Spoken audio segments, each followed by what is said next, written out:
The cargo manifest was wrong. Marcus Hale knew it the moment the diplomatic shuttle's bay doors hissed open, revealing not the promised technical components, but a single containment pod, its surface etched with warnings in 12 different languages.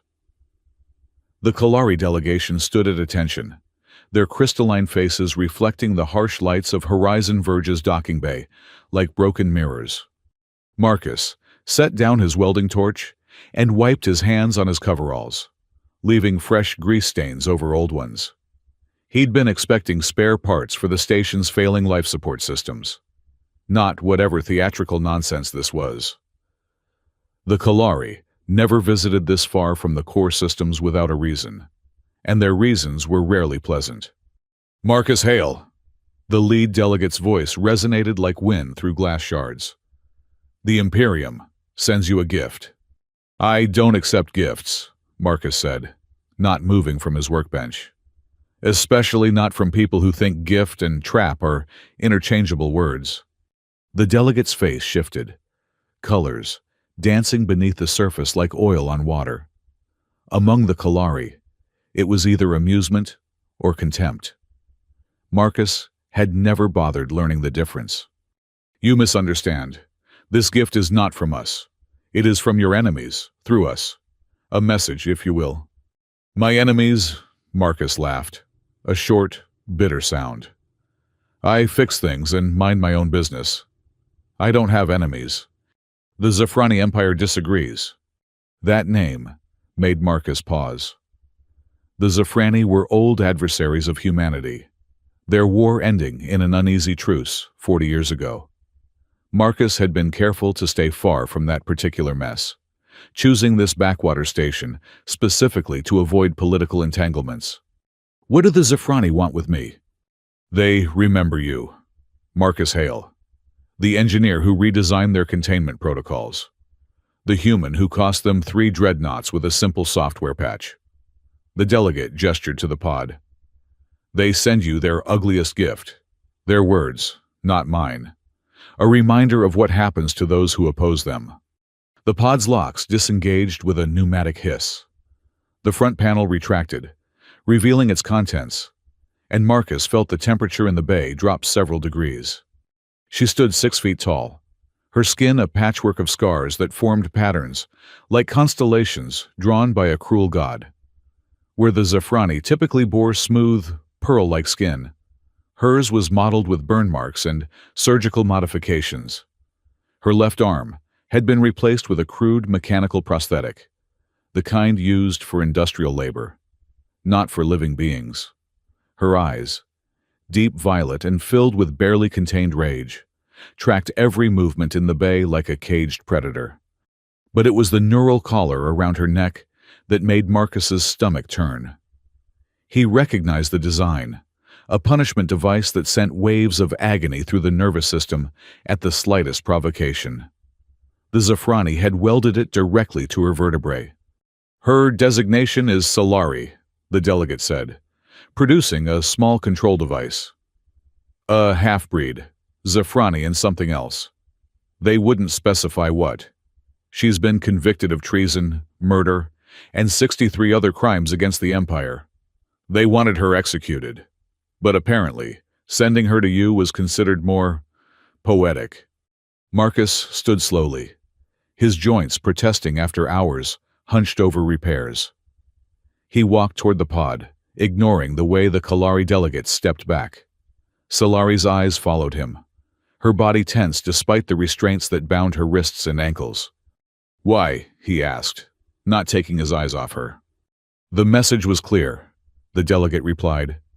They send you the ugliest thing in their empire, a creature so worthless, even death would be a mercy. They say you humans collect broken things. So here, add this to your collection. Marcus studied Solari's face. Beneath the scars and the fury, he saw something else. Intelligence. Calculation. She was listening, understanding every word despite showing no reaction. And if I refuse, then she dies here. The collar has a termination protocol. She cannot be returned. The Zafrani made that abundantly clear. She is yours, or she is nothing. The other engineers and dock workers had gathered at a safe distance, whispering among themselves. Marcus heard the words monster and abomination float across the bay. Someone suggested spacing her immediately. Save everyone the trouble. Marcus reached for the control device. The delegate handed it over with visible relief. "The command codes are biometric locked to you now," the delegate said. "The caller responds to—" Marcus crushed the device in his hand. The bay fell silent. The Kalari delegates took another step back. Solari's eyes widened slightly, the first genuine emotion she'd shown. "Marcus Hale," the lead delegate's voice rose in pitch. "Do you understand what you've just—" "I understand perfectly." Marcus pulled a plasma cutter from his belt. "I'm going to need you all to step back. You cannot remove the collar. The neural integration will kill her." "I've removed 3 of these before," Marcus said calmly, powering up the cutter. "Granted, those were on corpses I was studying, but the principle's the same. Everyone back. Now." He approached Solari slowly, keeping his movements deliberate and visible. "This is going to hurt," he told her, "but not as much as keeping it on would. Don't move." For the first time, she spoke. Her voice was rough, like she hadn't used it in months. "Why?" Marcus met her eyes. "Because they call you ugly. I call you beautiful." He positioned the plasma cutter carefully. "And when I'm done here, I'll put the stars in your hands." The cutting took 40 minutes. Marcus worked with surgical precision, separating the collar's neural interfaces one by one, while Solari remained perfectly still, despite the obvious agony. Not once did she cry out. When the collar finally fell away, revealing raw, bleeding tissue, she collapsed to her knees. Marcus caught her before she hit the floor. The Kalari delegates were already backing toward their shuttle. "You've made a grave error, Marcus Hale. The Zafrani will hear of this. The Interstellar Accord will hear of this." "Good," Marcus said, supporting Solari's weight as she struggled to stand. "Tell them Marcus Hale received their message, and he threw it in the recycler where it belongs." The shuttle departed within minutes, leaving Marcus standing in the bay with a half-conscious alien woman and 24 horrified onlookers. "Show's over," he announced. "Anyone who has a problem with her being here can file a complaint with someone who cares." Juno Park, his assistant, and one of the few people on the station he actually liked, approached cautiously. "Marcus, what the hell are you doing? You just made enemies of 2 galactic powers." "3, probably," Marcus corrected, half carrying Solari toward the medical bay. "The Accord won't be happy either." "Then why?" Marcus paused at the doorway. "Because I've spent 10 years hiding on this station. Pretending the universe's cruelty isn't my problem. Today, they literally delivered it to my door." He adjusted his grip on Solari, who was barely conscious. "Maybe it's time I stopped running from who I used to be." The medical bay was a converted storage unit, barely adequate for treating minor injuries. Marcus had upgraded it himself over the years, salvaging equipment from derelict ships and abandoned stations. He laid Solari on the examination table and began treating her wounds. She regained full consciousness as he was applying synthetic skin to her neck. Her hand shot out, grabbing his wrist with surprising strength. "You're a fool," she said. "Probably," Marcus agreed, not pulling away. "But I'm a fool with medical supplies and a comfortable bed to offer. That has to count for something." She released him slowly. "They'll come for me, both sides. Let them try. This station might look like junk, but I've spent 10 years turning it into a fortress. Hidden weapon systems, reinforced hull plating, and enough countermeasures to give a battlecruiser pause." He finished applying the synthetic skin. "Besides, you're not their property anymore. You're under my protection now." "I didn't ask for your protection." "No, you didn't. But you're getting it anyway." Marcus moved to examine her prosthetic arm. The mechanism was crude, but functional, designed for brute force rather than fine motor control. This is Goran manufacture, slave modification. Solari pulled her arm away. How would you know that? Because I've seen their work before. During the war. He met her eyes. I've also built better. Much better. If you'll let me. Why would you do that? Marcus pulled up a chair and sat down, suddenly feeling the weight of his 43 years. You want the noble answer or the honest one? Honest. I'm tired of being alone.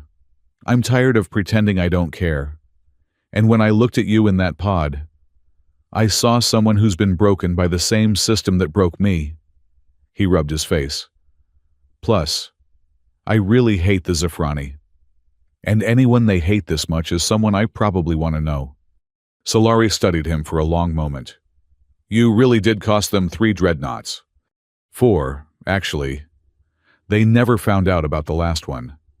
Marcus stood and moved to a supply cabinet. I was young and idealistic. Thought I could make a difference in the war. Turns out all I did was prolong it. The war ended, in a stalemate that left both sides plotting revenge. Hence, you. He pulled out a ration pack and water. Can you eat human food? I'm half human. Marcus nearly dropped the ration pack. What? My mother was human. Captured during a raid 30 years ago. Solari's voice was flat, emotionless. The Zafrani kept her for experiments. I was an unexpected result. The pieces clicked into place in Marcus's mind. The unusual scarring, the hybrid genetics, the particular cruelty of her treatment. That's why they hate you. You're living proof of their war crimes. Among other reasons. She accepted the ration pack, but didn't open it. I should also mention I killed my commanding officer, and his staff, and destroyed a research facility. Good for you. She looked up sharply. You don't even know why I did it. Don't need to. The Zafrani don't inspire loyalty through kindness. Whatever your reasons. I'm sure they had it coming. Marcus pulled up his chair again. Look, I'm not going to pretend this is some fairy tale where I swept in and saved you. You don't need saving. But you do need time to figure out your next move. And I need someone who actually understands what we're up against. So how about we call this a mutually beneficial arrangement? And when they come for me, then we'll deal with it. Together. Marcus stood and headed for the door. Get some rest. Tomorrow I'll show you the station's real defenses. You might be surprised what a paranoid engineer can accomplish with unlimited time and salvage rights. He was almost out the door when Solari spoke again. Marcus. He turned. The stars in my hands. What did you mean? Marcus smiled. The first genuine smile he'd managed in years. You'll see. Trust me. You'll see. Over the next few days, Marcus introduced Solari to life on Horizon Verge. The station was a sprawling mess of retrofitted modules, stolen technology, and improvised solutions.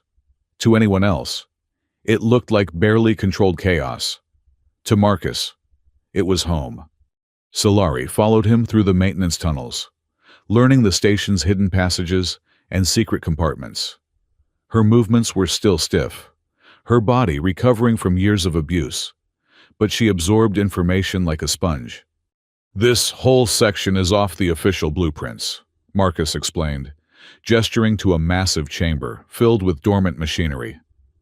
I've been building it for 8 years.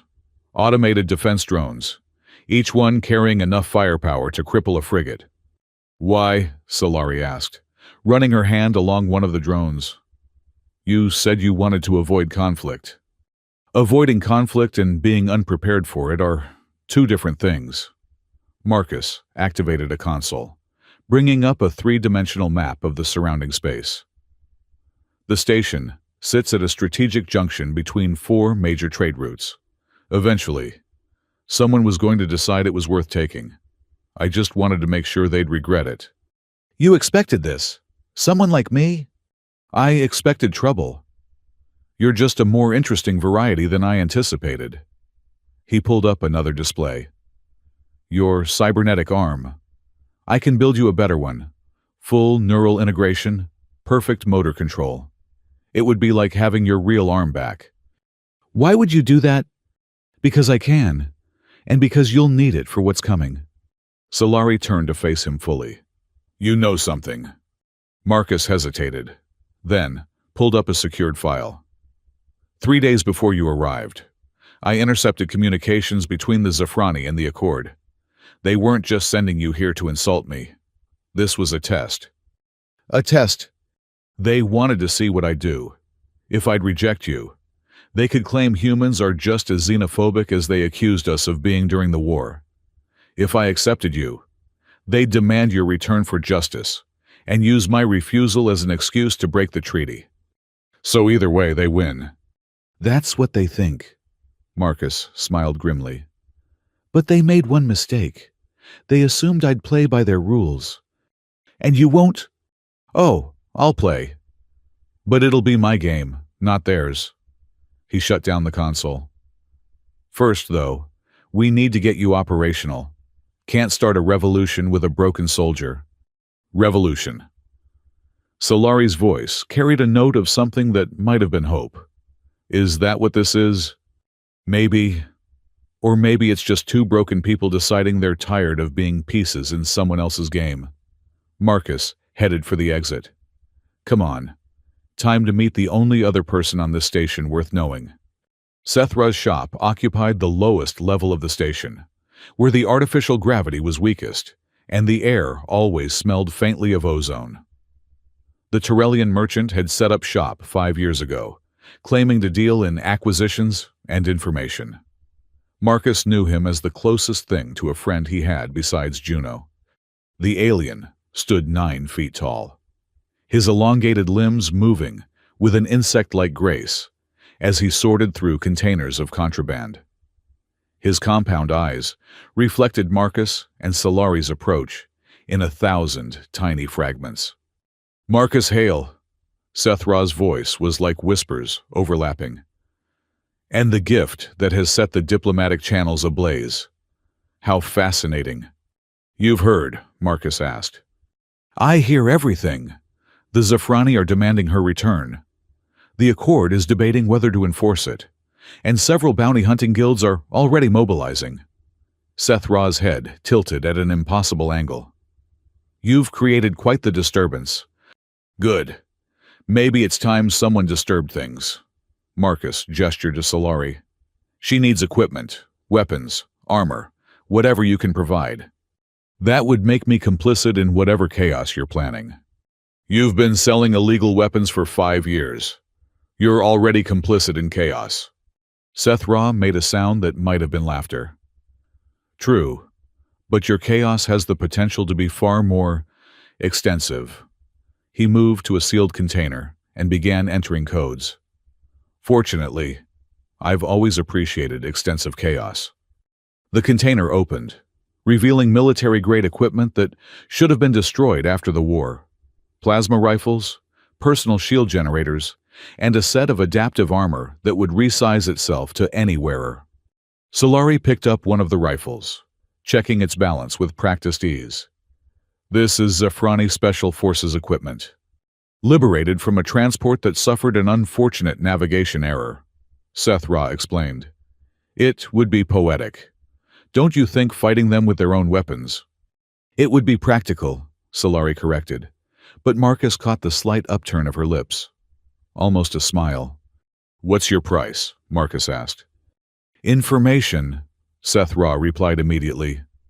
When whatever you're planning happens, I want exclusive distribution rights to the story. The truth about the war, about her, about what the Zafrani have been hiding. Done. Marcus, Solari said quietly. You don't even know what secrets I carry. I know they're worth killing you to keep hidden. That's enough for me. He turned back to Sethra. We'll also need medical supplies for the prosthetic replacement surgery. Surgery. Sethra's eyes swiveled to focus on Solari's mechanical arm. Ah, You're going to give her one of your special designs. You know about those, Solari asked. I know Marcus Hale was once the Alliance's most brilliant biomedical engineer before he disappeared. I know his prosthetic designs were decades ahead of anything else available. Seth Ra pulled out another container. And I know he's been stockpiling materials for years, waiting for the right reason to use them. Marcus felt Solari's eyes on him. You were Alliance military. Research division. I designed things to help soldiers survive. Then the brass decided my designs could be weaponized. And suddenly, I was creating things to help soldiers kill more efficiently. He took the medical supplies from Seth Ra. I left after that. And came here. Far enough from the core worlds that nobody would look for me. Close enough to the border that I could keep an eye on things. Marcus packed the supplies carefully. I knew this peace wouldn't last. I just didn't expect it to end with you. Maybe it's not ending, Solari said. Maybe it's just changing. Seth Ra made his laughing sound again. Oh, I like her. Marcus. She understands the game better than you do. What game? Marcus asked. Solari picked up the adaptive armor, watching as it began conforming to her measurements. The one where the ugly gift becomes the beautiful weapon, where the discarded piece becomes the one that changes the board. She looked at Marcus. You said you'd put the stars in my hands. I'm beginning to understand what you meant. Marcus felt something shift in his chest, a weight he'd carried for years, suddenly feeling lighter. Then you understand more than I did when I said it. No, Solari said. And for the first time since arriving, she truly smiled. It transformed her face, turning the scars into character rather than disfigurement. But I think we'll figure it out together. The surgery took 18 hours. Marcus worked with mechanical precision, his hands steady despite the exhaustion pulling at his muscles. The prosthetic he'd designed wasn't just a replacement limb. It was a work of art, a fusion of bioengineering and nanotechnology that would respond to Solari's thoughts as naturally as her original arm had. Juno monitored the vital signs, occasionally wiping sweat from Marcus's forehead. You know this is insane, right? Even for you. Insanity is relative, Marcus murmured, connecting another neural pathway. Hand me the microwelder. Solari remained conscious throughout, the local anesthetic blocking pain but allowing her to watch. Her violet eyes tracked every movement, every connection. You've done this before. 3 times. All successful. Marcus didn't mention that those had been on volunteers, soldiers who'd lost limbs in the war and trusted him enough to try experimental procedures. The technology's improved since then. Why didn't you patent this? You could have been wealthy. Because the military would have weaponized it. Imagine soldiers with arms that could punch through hull plating or interface directly with weapon systems. He made another connection, watching as the prosthetic's fingers twitched in response. I'd rather be poor than responsible for that. The new arm was beautiful in its complexity. The surface appeared to be brushed steel, but it was actually a composite material that could withstand extreme temperatures and pressures. Beneath the surface, millions of nanobots maintained and repaired the system, ensuring it would never degrade. Try moving your fingers, Marcus instructed. Solari focused, and the mechanical hand opened and closed smoothly. Her eyes widened. I can feel it. Actually feel it. Haptic feedback through the neural interface. You'll have full sensation, maybe even better than your original arm. Marcus began closing the surgical site. It'll take a few days to fully integrate, but... An alarm klaxon cut through the medical bay. Juno rushed to the communication panel. We've got company. 3 ships just dropped out of hyperspace. Marcus stripped off his surgical gloves. Identification. 2 Zafrani cruisers and, oh, hell, an Accord diplomatic vessel. Solari tried to sit up, but Marcus gently pushed her back down. You need at least an hour for the neural pathways to stabilize. We don't have an hour. We do, if I have anything to say about it. Marcus moved to a hidden panel in the wall, revealing a console that definitely hadn't been part of the station's original design. Juno. Activate defensive grid 7 through 12. Seth Raw should be monitoring communications. Tell him to start broadcasting on the emergency frequency. What emergency frequency? Juno asked. He'll know. Marcus's fingers flew across the console. Throughout the station, hidden weapon emplacements came online. Solari, I need you to stay here, whatever happens. I'm not hiding while you fight my battle. It's not your battle anymore. The moment I removed that collar, it became mine. He met her eyes. Trust me, please. Before she could respond, the communication system crackled to life. The screen filled with the imposing figure of Lord Karath, Supreme Commander of the Zephrani Empire's Third Fleet. His pearl-white skin gleamed like polished stone, and his 4 arms were crossed in what Marcus recognized as a gesture of extreme displeasure. Marcus Hale! Karath's voice resonated with barely controlled anger. You have something that belongs to us. I have someone who was illegally enslaved and tortured. There's a difference. She is a convicted criminal, a terrorist who killed 38 Zephrani citizens. 39, Solari corrected from the medical bed. You forgot your aide. He was hiding under your desk when I set the charges. Karath's skin flushed a deep purple. You see, she admits her crimes. Return her immediately, and we might overlook your interference. No. No. Another screen activated, showing the Accord representative, a human woman in an immaculate uniform. Ambassador Sarah Cole. Marcus recognized her from news feeds. Mr. Hale, I'm afraid this isn't a matter for debate. The treaty clearly states that no sentient being can be transferred against their will if they claim asylum. Marcus had spent 3 days studying every line of the Interstellar Accords Charter. Solari, do you claim asylum? I do, she said immediately. There you have it, Marcus said. She's under my protection as a registered resident of Horizon Verge, which, according to Section 8, Subsection 3 of the Territorial Agreement, operates as a neutral zone. Ambassador Cole's expression tightened.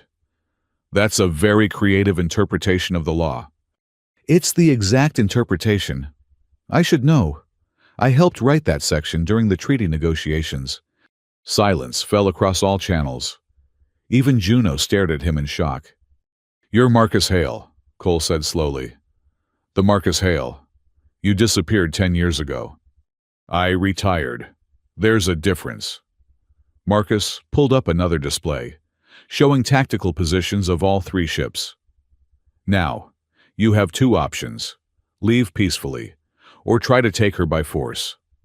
I should warn you, this station has been modified with some very interesting defensive capabilities.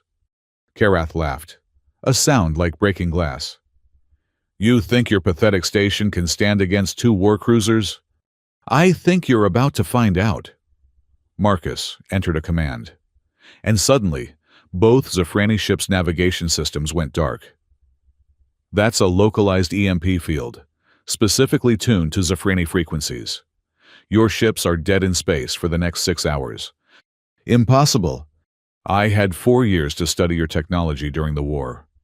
Your encryption hasn't improved much since then. Marcus turned to Cole's screen. Ambassador, I suggest you withdraw to a safe distance. This might get messy. Mr. Hale, please be reasonable. One person isn't worth starting another war. You're right. She's worth ending one properly this time. Marcus cut the communication. Alarms screamed throughout the station as the Zephrani ships launched fighters, their smaller craft unaffected by the EMP field.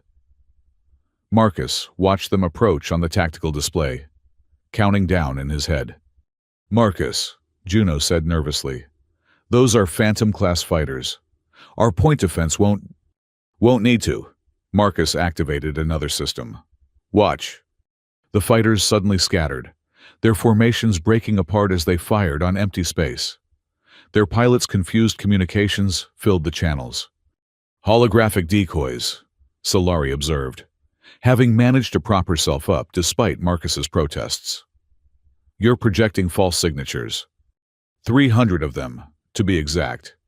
Their targeting systems can't distinguish the real station from the fakes. Marcus adjusted the projections, making the decoys move in complex patterns. They'll run out of ammunition before they hit anything important. Clever, Solari admitted, but it won't last. Karath isn't stupid. He'll adapt. I'm counting on it.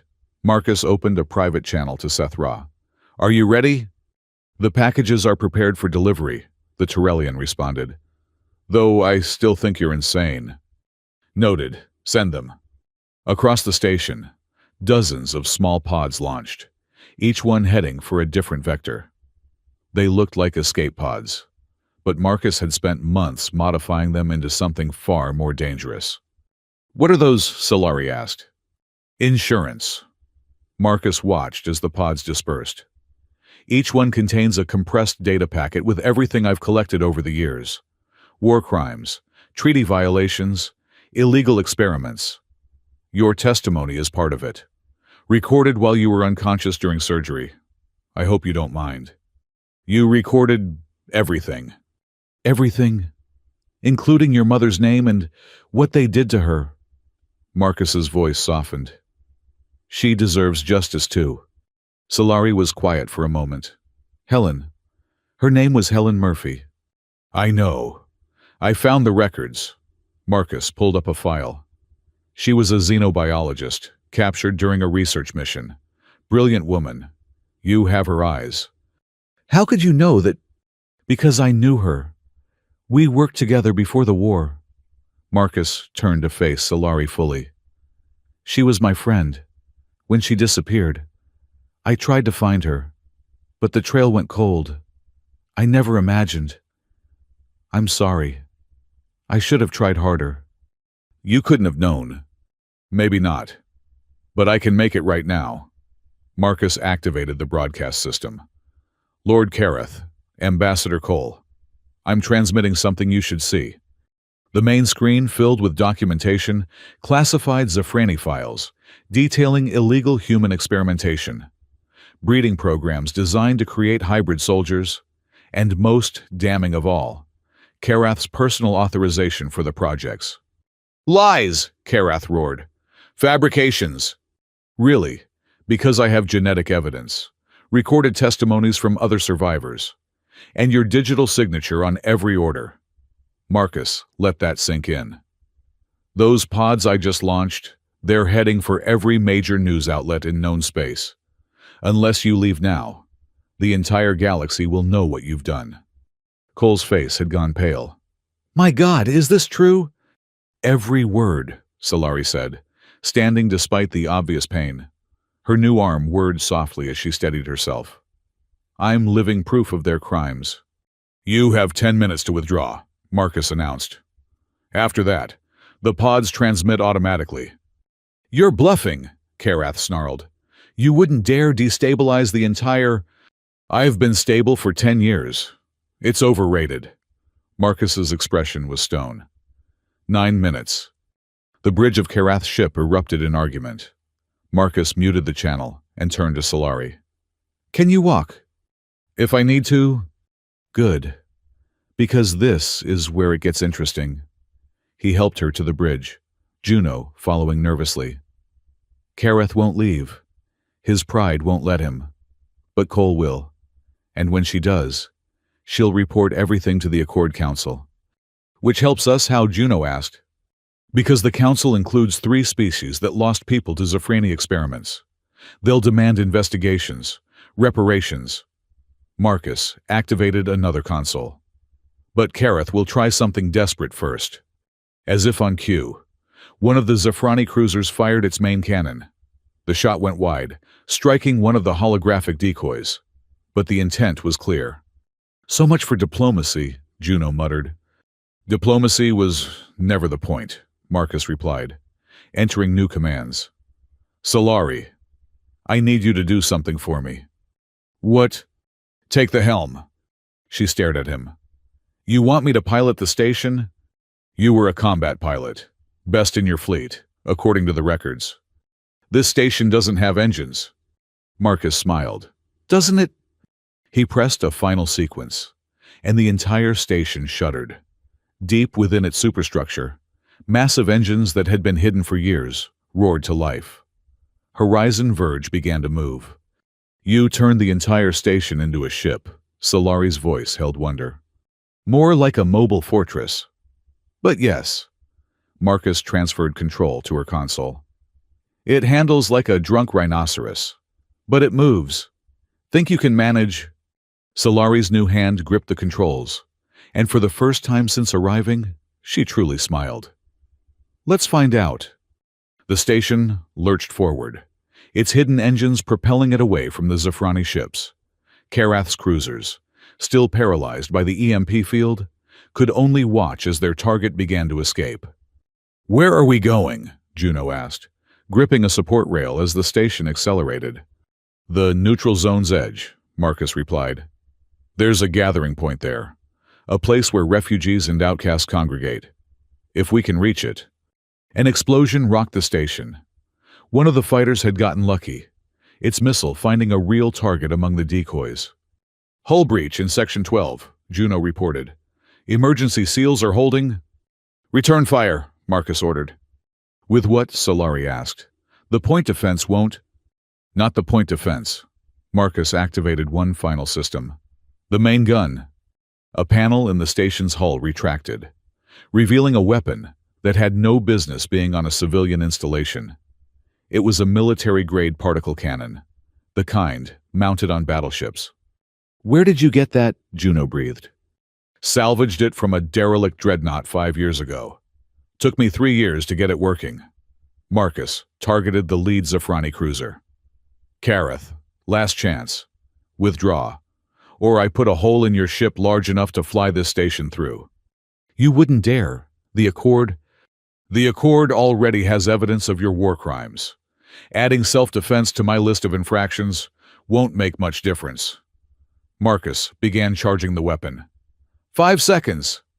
All fighters, return immediately. Karath commanded. All ships, withdraw to safe distance. The Zafrani forces pulled back, but Marcus kept the weapon charged and aimed. Solari, get us to the jump point. She piloted the station with surprising grace, compensating for its ungainly mass with subtle adjustments. I've never flown anything this large. You're doing beautifully, Marcus said, and meant it. As they approached the jump point, Ambassador Cole's image appeared on screen. Mr. Hale, what you've done today will have consequences. Everything has consequences, Ambassador.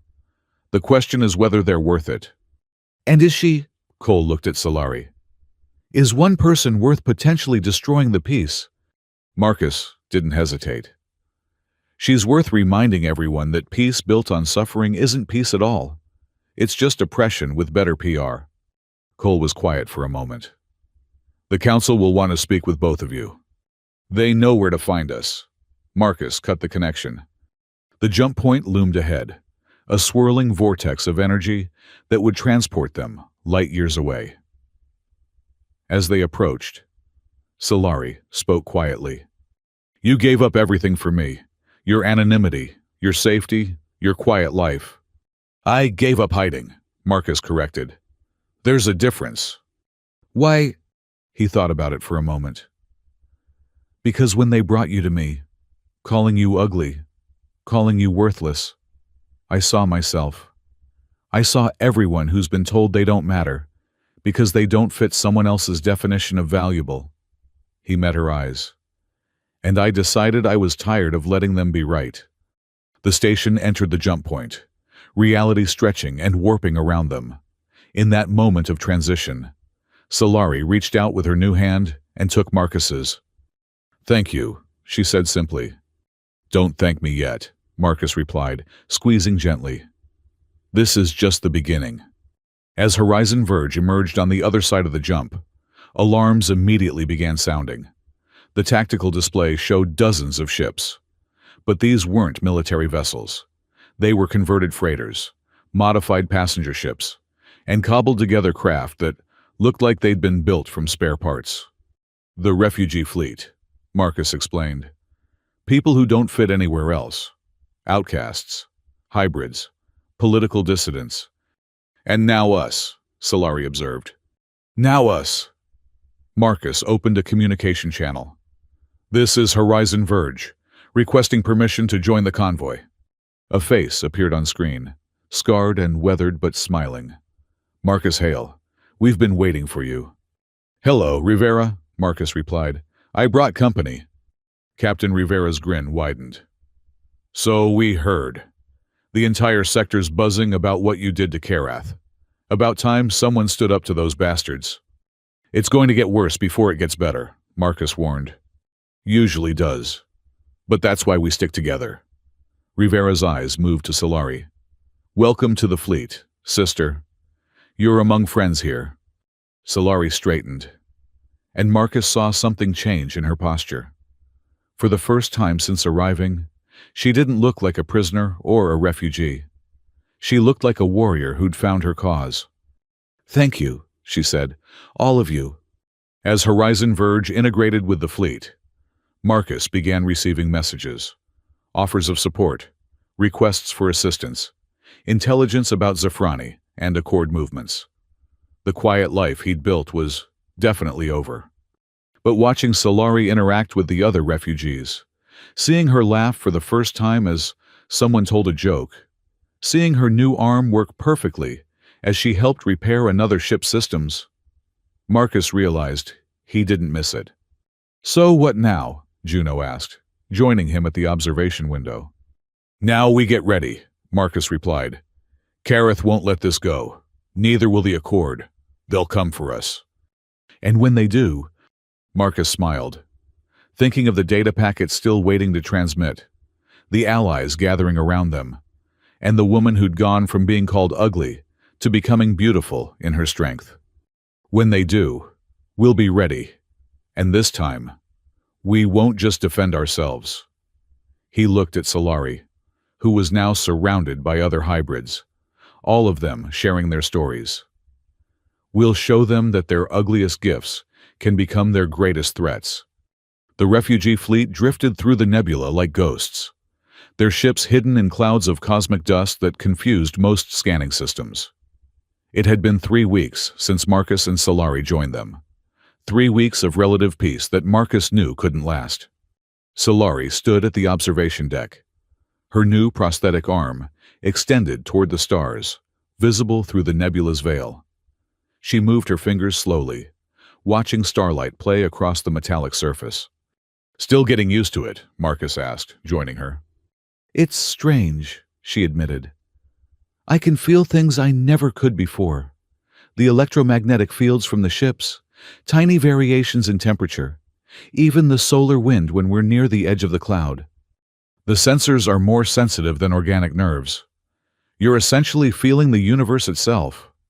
She turned to him, violet eyes curious. Did you design it this way on purpose?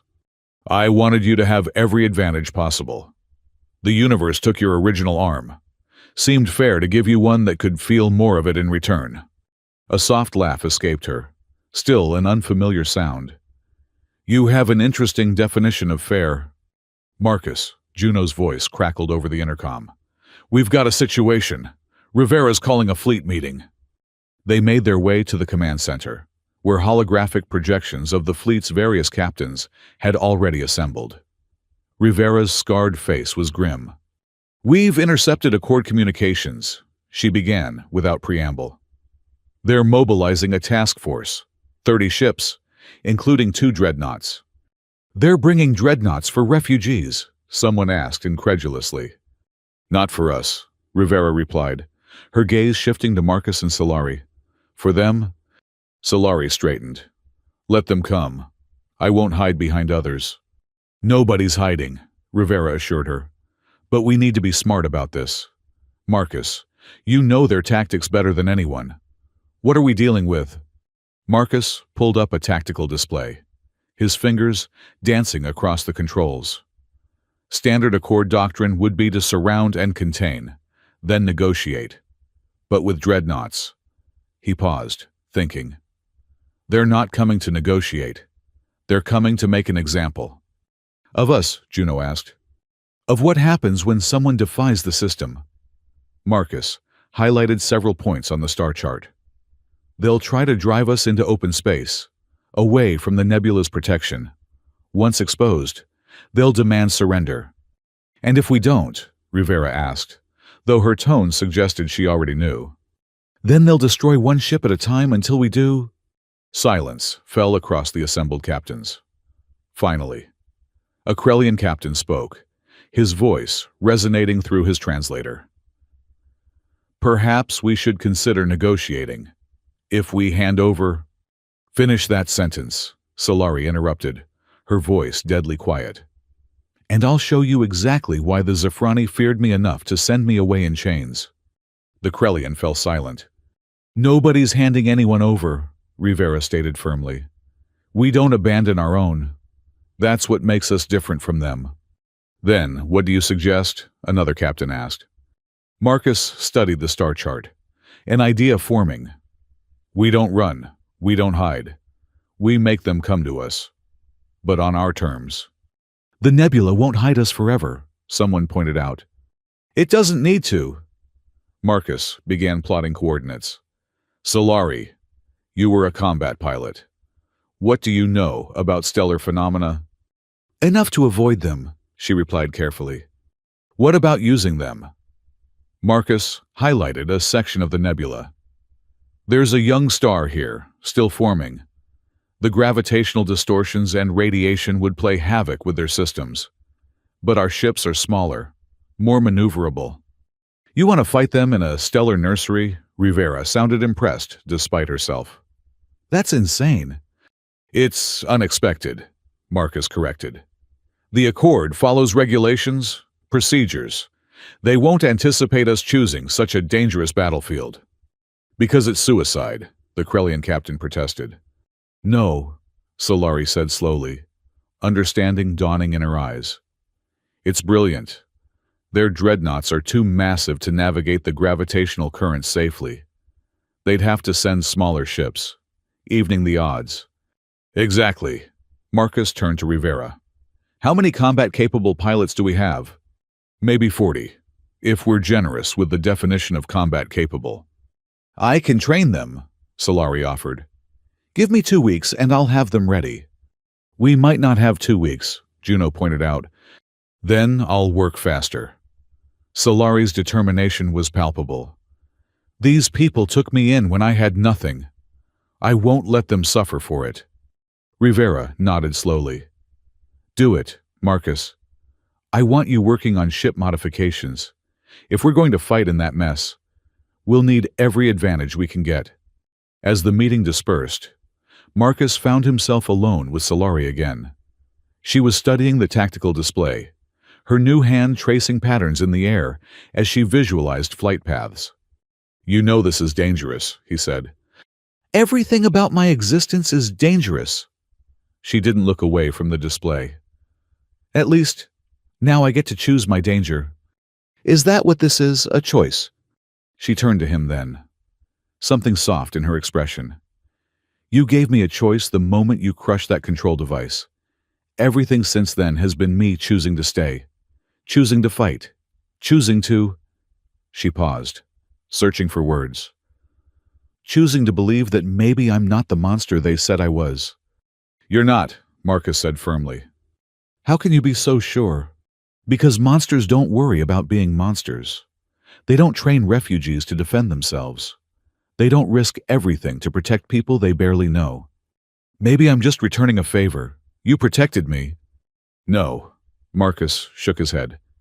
This is who you are, who you've always been. They just tried to beat it out of you. Over the next days, the fleet transformed. Under Solari's instruction, refugee pilots learned combat maneuvers in battered simulators Marcus had cobbled together. She was a harsh teacher, but a fair one, pushing them to their limits while never asking more than they could give. Marcus watched her work with a mixture of admiration and concern.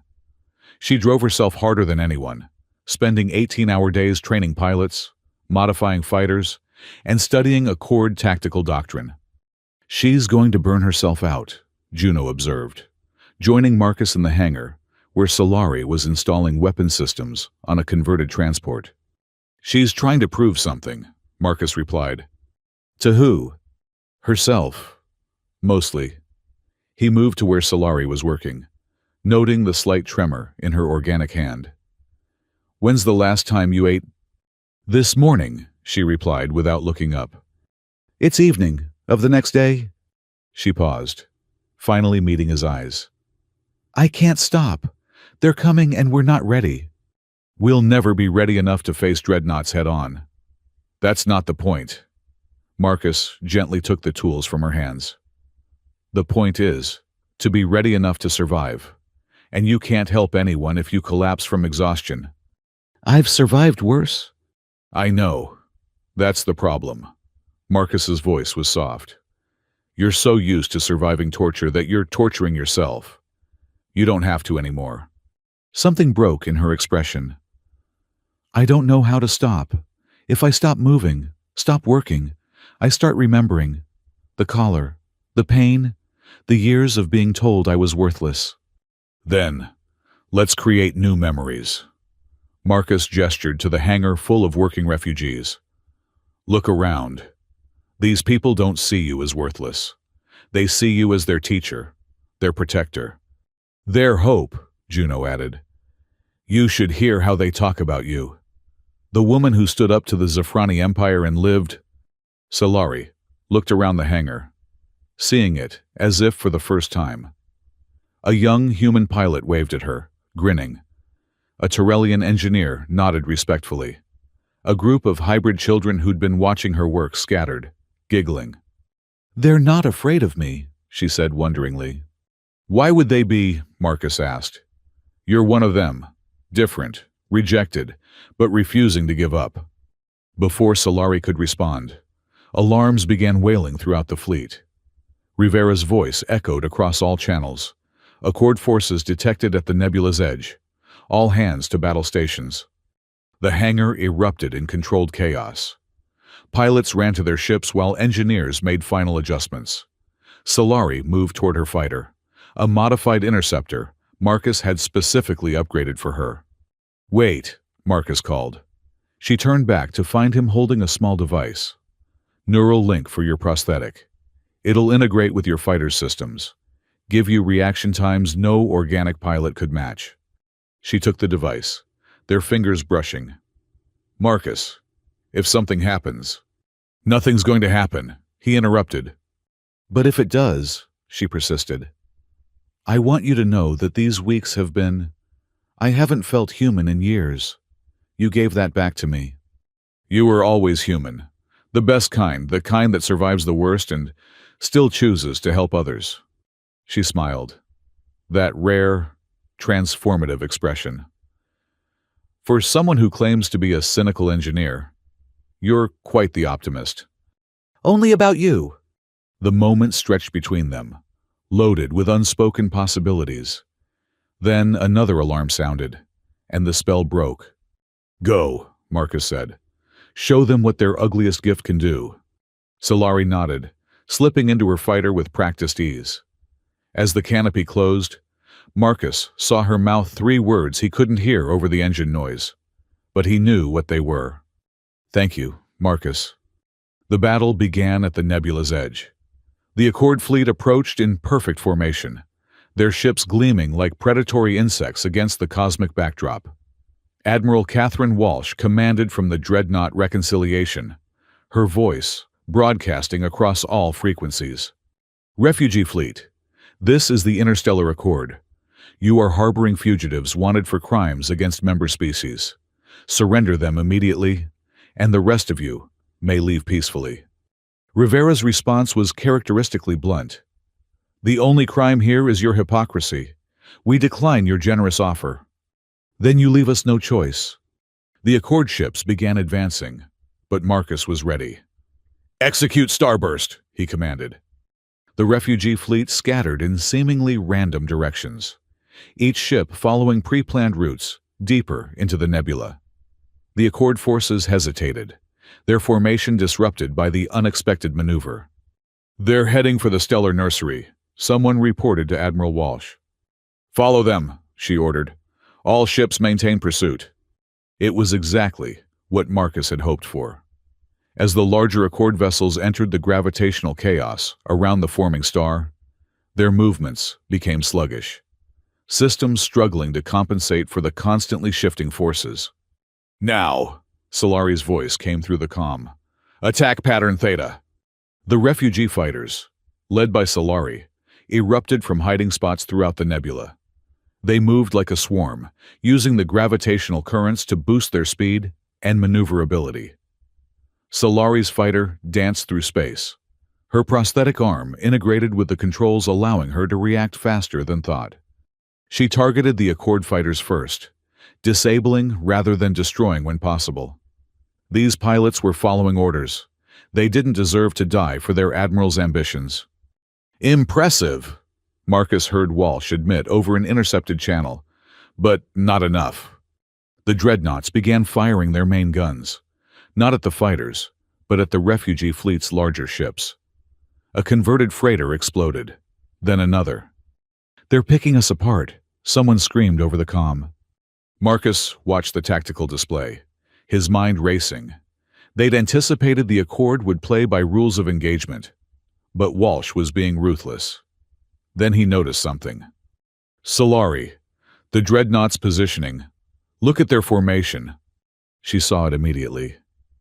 "They're clustered too close. The gravitational distortion." "If we could increase it," Marcus began. "Leave that to me," she replied, her fighter already changing course. What happened next would be debated in military academies for decades. Solari led her wing directly at the forming star, using its gravity well to slingshot around at tremendous speed. The maneuver should have been impossible. The G-forces alone should have killed any pilot. But Solari's prosthetic arm, integrated with the fighter's systems, allowed her to make micro-adjustments no ordinary pilot could manage. She surfed the edge of destruction, her fighters following her lead with desperate trust. They emerged from the slingshot maneuver, traveling at speeds that made them appear as streaks of light. Solari fired everything she had at a precise point in space, not at the dreadnoughts, but at a dense pocket of stellar matter nearby. The explosion was spectacular. The pocket of matter destabilized, creating a temporary but massive gravitational anomaly. The dreadnoughts, already struggling with the stellar nursery's natural forces, were caught completely off guard. The reconciliation listed hard to port, its hull groaning under the stress. Its sister ship fared worse, actually colliding with a smaller cruiser in the chaos. "All ships, retreat to safe distance," Walsh commanded, her composure finally cracking. But Solari wasn't done. She led her fighters in another pass, this time targeting the dreadnought's communication arrays and weapon systems with surgical precision. Not to destroy, but to disable. "Why isn't she going for the kill?" Juno asked, watching from Horizon Verge's bridge. "Because she's not a monster," Marcus replied, pride evident in his voice. "She's giving them a choice." "Indeed." Solari's voice soon echoed across all channels.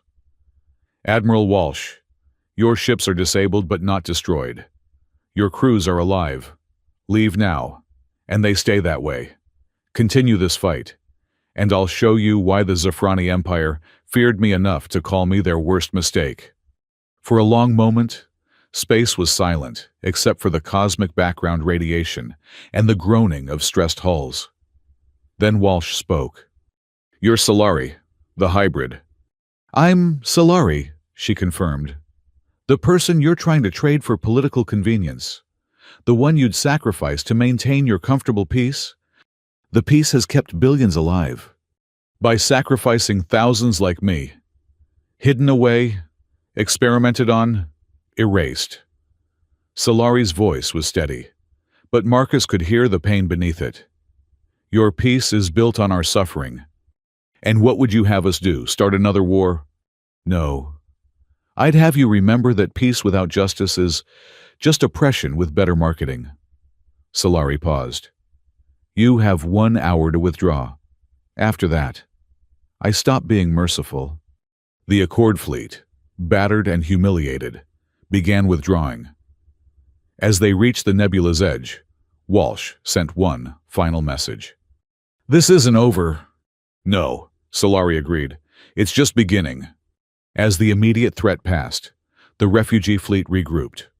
They'd lost 3 ships and dozens of lives, but they'd survived. More than that, they'd won. Solari's fighter docked with Horizon Verge, and Marcus was there to meet her as she climbed out. She was exhausted, sweat plastering her hair to her head, but her eyes were bright with something he hadn't seen before. Pride. You did it, he said. We did it, she corrected. Your plan, my execution. Our victory, Rivera added, approaching with a grin. The entire sector will be talking about this. The refugee fleet that stood up to the Accord and won. They'll be back, Solari warned. Let them come, Rivera replied. We've got something now we didn't have before. What's that? Hope and a hero. Solari shook her head. I'm no hero. Tell that to them, Marcus said, gesturing to the hangar. The entire fleet seemed to have gathered, humans and aliens, purebloods and hybrids, all looking at Solari with expressions of awe and gratitude. Someone started clapping, then another, and soon the hangar echoed with applause. A young hybrid girl, no more than 10, approached shyly. She had scales on one side of her face and human features on the other. Thank you, she whispered, for showing them we're not ugly. Solari knelt down, bringing herself to the girl's level. We never were. They just couldn't see it. But you made them see. No, Solari said gently. We made them see together. As the crowd dispersed, Solari and Marcus found themselves alone again. She leaned against her fighter, exhaustion finally catching up. What you said to Walsh about peace without justice, Marcus began. Something my mother used to say, Solari admitted. Before they took her. I just remembered it.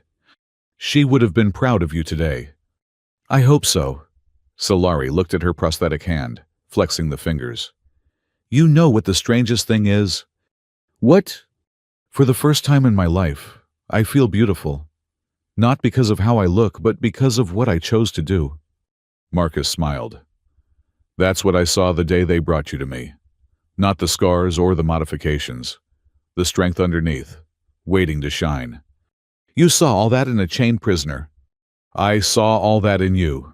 He reached out, gently taking her mechanical hand in his. And I meant what I said, about putting the stars in your hands. She looked at their joined hands, metal and flesh. I think you did more than that. You gave me a reason to reach for them. The victory celebration was short-lived.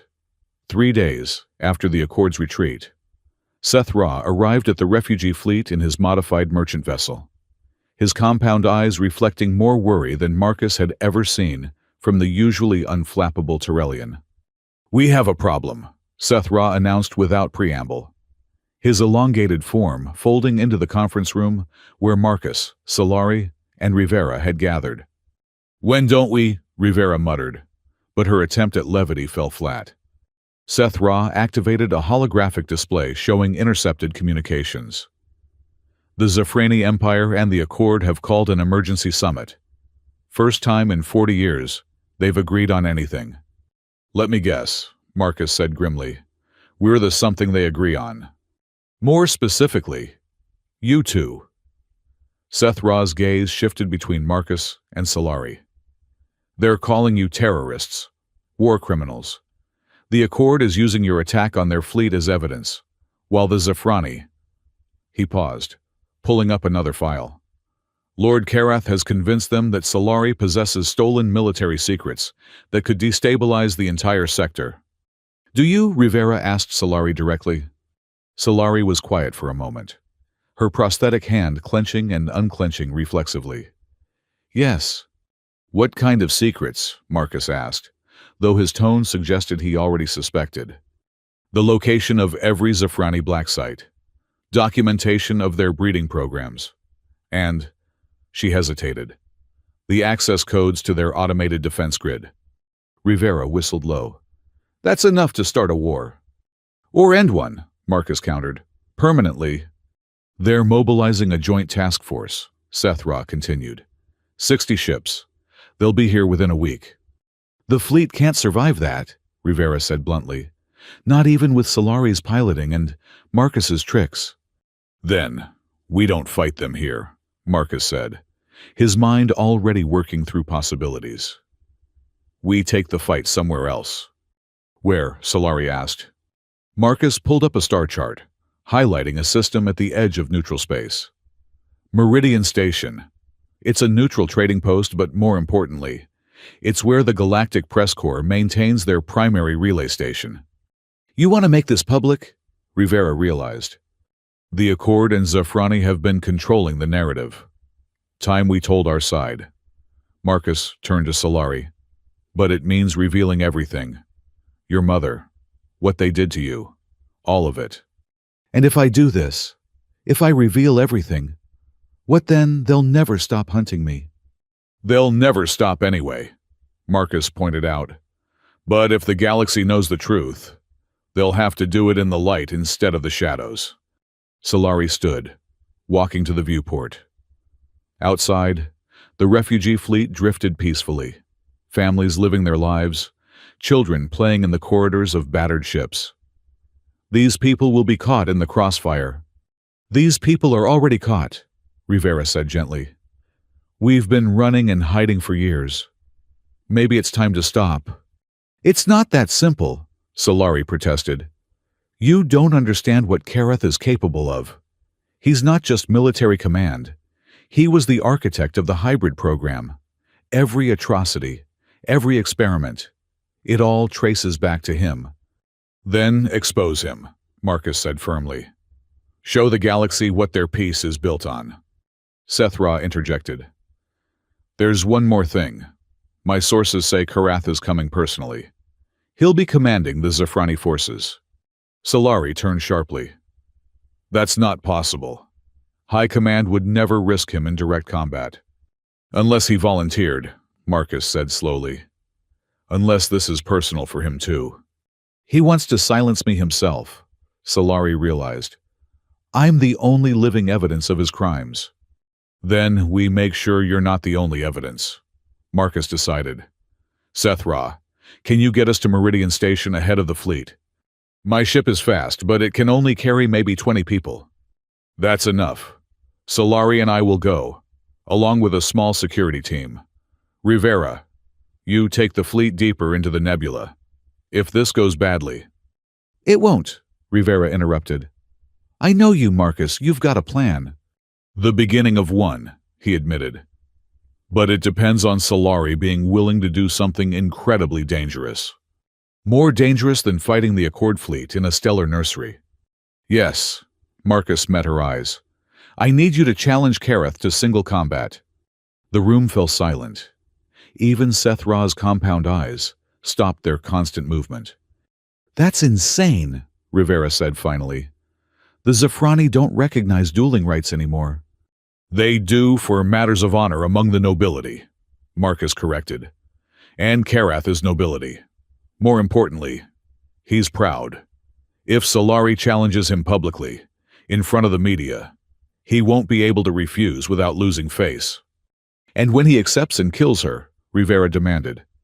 He won't, Marcus said with quiet confidence, because Solari is going to win. You don't know that? Yes, I do. Marcus pulled up medical scans from Solari's surgery. Look at her neural patterns. The hybrid process didn't just combine human and Zafrani DNA. It created something new. Faster reflexes, enhanced cognitive processing, and with the prosthetic arm integrated into her nervous system. I'm a weapon, Solari said quietly. That's what you're saying. They made me to be a weapon. And now, you want to use me as one? No, Marcus said firmly. I want you to choose to be a warrior. There's a difference. Is there? Marcus moved to stand beside her at the viewport. A weapon has no choice. It's used by others for their purposes. A warrior chooses when to fight, why to fight, and how to fight. You stopped being their weapon the day you killed your commanding officer. Now I'm asking you to be your own warrior. Solari's reflection in the viewport showed conflict, fear, but also something else: determination. If I do this, if I fight him, it won't just be about me. No, Marcus agreed. It'll be about every hybrid they created and discarded, every family they tore apart, every life they destroyed in the name of progress. And if I lose, then I'll burn their entire empire to ash, Marcus said matter-of-factly. But you won't lose. How can you be so sure? Because you have something Kareth doesn't. Something they could never program or breed into their soldiers. What? A reason to win that goes beyond orders or programming. You're fighting for the right to exist as you are, not as they made you. Marcus turned to the others. We leave in 6 hours. Rivera, start evacuating non-combatants from the fleet. If this goes wrong, I want them safe. Where should we send them? The outer colonies. They're mostly independent, and they have no love for either the Accord or the Zafrani. Marcus started to leave, then paused. And Rivera, thank you. For everything. Don't thank me yet, she replied. Thank me when you both come back alive.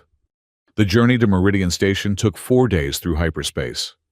Marcus spent the time modifying Solari's prosthetic, adding features he'd held back before: micro-projectile launchers, an energy shield generator, and most importantly, a neural backup system that would preserve her memories if the worst happened. You're expecting me to die, Solari observed, watching him work. I'm preparing for every possibility. Marcus didn't look up from his modifications. But no, I don't expect you to die.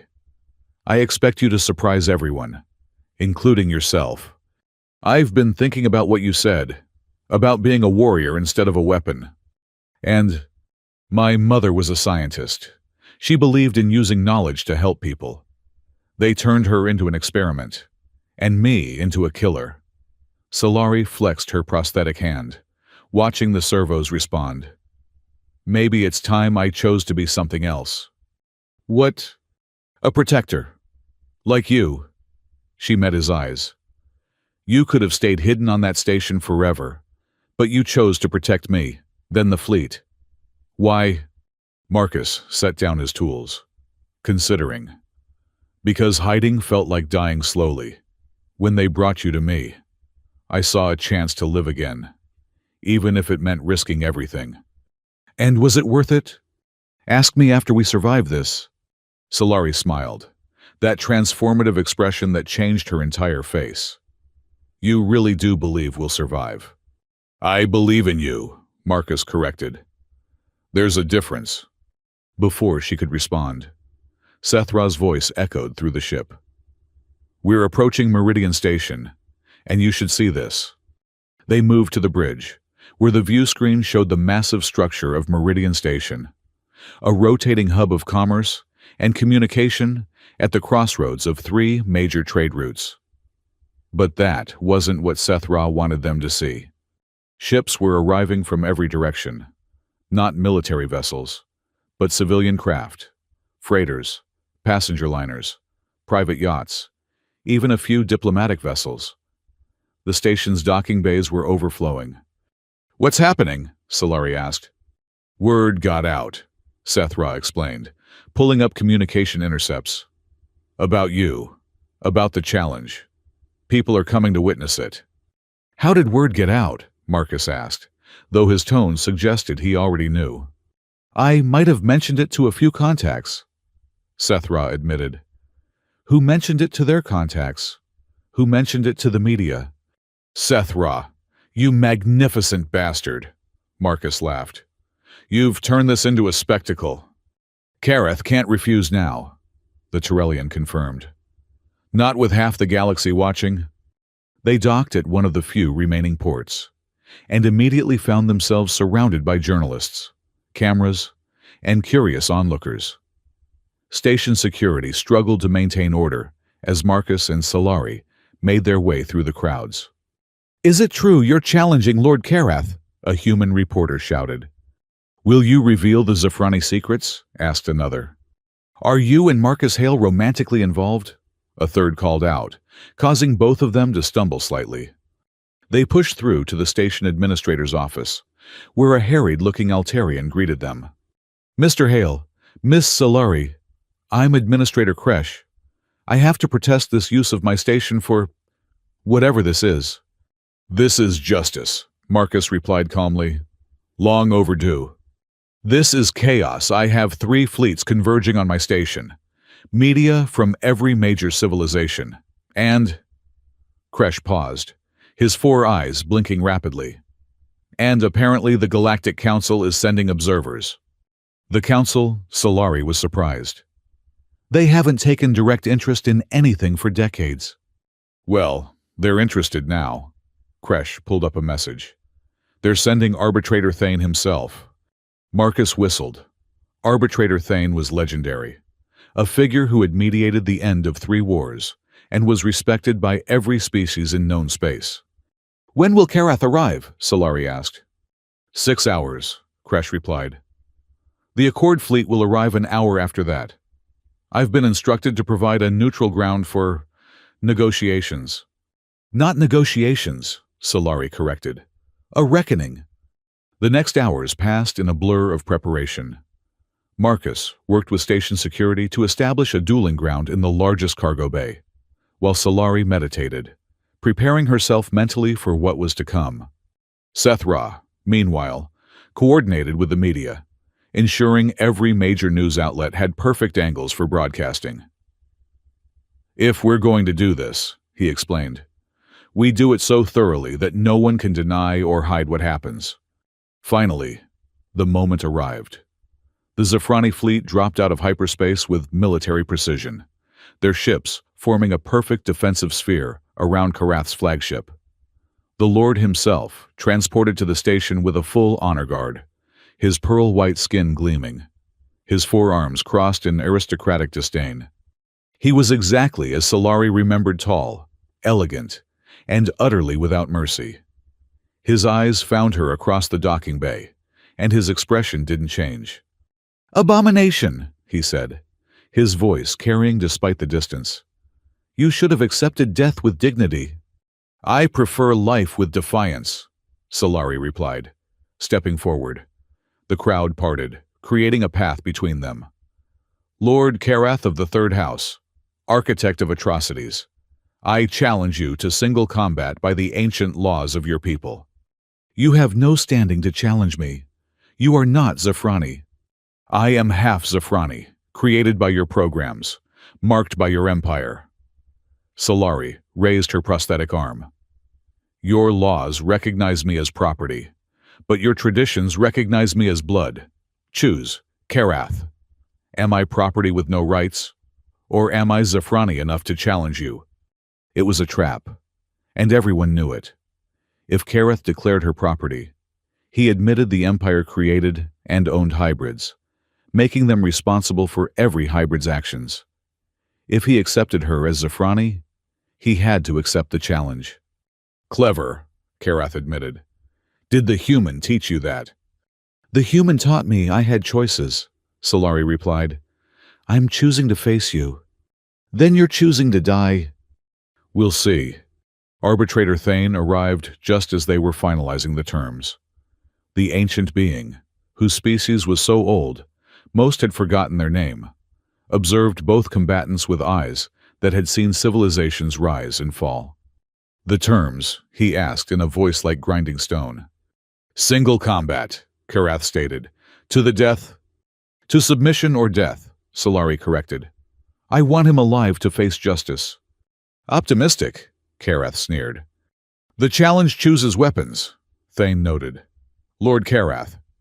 "Zafrani blade staves," Karath announced, producing 2 elegant weapons that looked like a cross between a spear and a sword, their edges humming with energy. Marcus stepped forward. "Solari needs time to familiarize herself with the weapon. She should have thought of that before challenging me, Karath replied. I don't need time, Solari said, taking one of the staves. The moment her prosthetic hand closed around it, she felt the weapon's balance, its weight, the energy field's resonance. The arm's sensors fed her information faster than conscious thought. The combat space has been prepared, Thane announced. All recording devices are active. This duel will be witnessed by 3 billion sentients across known space. Good, Solari said. Let them all see. They moved to the cargo bay, now transformed into an arena. The floor had been cleared, creating a circle 40 meters across. Thousands had gathered to watch in person, while millions more watched through broadcasts. Marcus caught Solari's arm as she entered the circle. Remember, he's stronger, but you're faster. Use the prosthetic's advantages. And Solari, yes, come back to me. The words hung between them, heavier than mere concern for a friend. Solari nodded, unable to trust her voice. She entered the circle, and Karath followed. Up close, she could see the scars on his arms. Old battles won. His confidence was absolute. Before we begin, Solari announced, her voice carrying to the cameras. Let the record show what this man has done. Silence, Karath commanded. 20 years ago, Lord Karath authorized the capture and experimentation on 1,500 humans. My mother, Helen Murphy, was among them. I said silence. He bred us like animals, trying to create the perfect soldier. When we didn't meet his standards, he had us destroyed, except for a few, kept as examples of failure. Enough, Karath charged, his staff spinning in a lethal arc. Solari met his attack, their weapons clashing with a sound like thunder. The force of the impact would have shattered human bones, but Solari's prosthetic arm absorbed it, redistributing the energy. Karath was skilled, his forearms allowing him to attack from multiple angles simultaneously. But Solari was something he hadn't expected. Every modification he'd ordered made to her body, every enhancement designed to create a weapon, now worked against him. She moved like liquid metal, flowing around his attacks. Her prosthetic arm blocked strikes that should have been unstoppable, while her enhanced reflexes let her see openings where none should exist. You're an abomination, Karath snarled, pressing his attack. I'm your creation, Solari countered, her staff finding its mark across his ribs. First blood. Everything I am, you made possible. The fight continued, a brutal dance of violence and skill. Karath's experience showed. He'd fought in dozens of duels, but Solari had something more. She had survived years of torture, learned to fight through pain that would have killed others. More importantly, she wasn't fighting just for herself. Every strike was for her mother. Every block was for the other hybrids who hadn't survived. Every movement was a declaration that she deserved to exist. Karath began to tire first. His perfect form started to crack, his attacks becoming desperate rather than calculated. Solari pressed her advantage, her prosthetic arm never tiring, never slowing. Finally, she saw her opening. Karath overextended on a particularly vicious strike, expecting her to retreat. Instead, she stepped inside his guard, her staff finding the nerve cluster at the base of his primary arms. He dropped to his knees, his weapons falling from nerveless fingers. Solari stood over him, her staff at his throat. The cargo bay was silent, thousands holding their breath. Yield, she commanded. Never kill me or be known as weak. Weakness, Solari said, loud enough for everyone to hear, is creating people to fight your wars because you're too afraid to risk your own. Weakness is torturing children because they don't meet your impossible standards. Weakness is sending your ugliest gift away because you couldn't bear to see the proof of your crimes. She looked directly at the cameras. I am Solari, daughter of Helen Murphy, survivor of the hybrid program. I am not weak, and I am not ugly. I am the truth you tried to hide, and I choose. She lifted the staff away from Karath's throat. Mercy, because I am better than what you tried to make me. The silence stretched for a heartbeat. Then two. Then someone started clapping. Then another. Soon the entire cargo bay erupted in applause. Karath looked up at her with something like confusion. You're sparing me. I'm condemning you to something worse than death, Solari replied. Living with the knowledge that your greatest failure defeated you, then showed you the mercy you never showed others. Station security moved in to take Karath into custody. Arbitrator Thane stepped forward, his ancient voice carrying absolute authority. The challenge is concluded. Solari stands victorious. Lord Karath, you will face trial for the crimes revealed here today. The Empire will never allow, Karath began. The Empire will comply, Thane interrupted. Or face sanctions from the Galactic Council. The evidence presented is overwhelming. As Karath was led away, Marcus rushed to Solari's side. She was swaying on her feet, the adrenaline finally fading. You did it, he said, catching her as she stumbled. We did it, she corrected. Your plan. Remember, my plan was just to get you here. Everything else was all you. Admiral Walsh of the Accord approached, her expression unreadable. That was unexpected. Justice often is, Marcus replied coolly. The Accord Council wants to speak with you. Both of you, she paused. Not as criminals, as witnesses. The hybrid program violated every treaty we've signed. We need your testimony to ensure it never happens again. And in exchange, Solari asked, leaning against Marcus for support. Full amnesty. For you and the entire refugee fleet. Walsh's expression softened slightly. And an official apology. It's not enough, I know. But it's a start. It's more than we had yesterday, Marcus acknowledged. As the crowds dispersed and the media rushed to file their reports, Marcus and Solari found a quiet observation deck. Outside, the stars wheeled slowly as the station rotated. So, Solari said quietly, what now? Now you're free, Marcus replied. Really, truly free. You can go anywhere, do anything. And if I want to stay with the fleet, she paused, with you. Marcus turned to face her fully. Then we fix up Horizon Verge. Make it a real haven for people like us. Outcasts, refugees, anyone who needs a second chance. People they call ugly. People we call beautiful, Marcus corrected, taking her hand, both organic and prosthetic. Because beauty isn't about meeting someone else's standards. It's about having the strength to be yourself, despite everything trying to force you to be something else.